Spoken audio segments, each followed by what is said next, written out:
Well, today, Congress is grilling the CEOs of some of the country's largest banks. It's the first time they've sat down these lenders since the financial crisis a decade ago. Just ahead of that hearing, Bank of America's president made an announcement that may take some of the heat off of him. Today on your side, Stephanie Harris is here with a big boost to the company's minimum wage.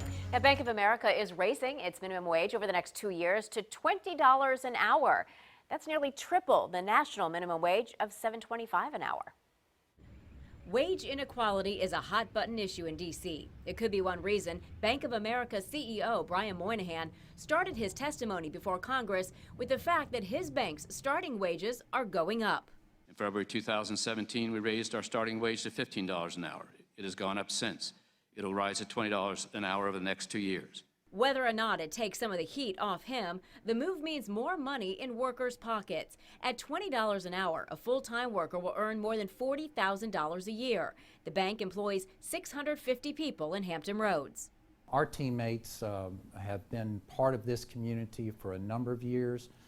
They frequent the restaurants, the retail, so certainly it will have a trickle-down effect. More states are moving toward a $15 an hour minimum wage. Virginia is not one of them. A bill that would have done that died in Richmond. But Democratic Congressman Bobby Scott of Virginia introduced the Raise Their Wage Act that would gradually raise the national minimum wage to $15 over the next 5 years. In a recent news release, Scott said, after nearly 10 years with no increase in the federal minimum wage, workers have suffered a 17% pay cut due to inflation. Opponents fear the bill will hammer small businesses and cost jobs. Republican Congresswoman Virginia Foxx of North Carolina called it blatantly socialist.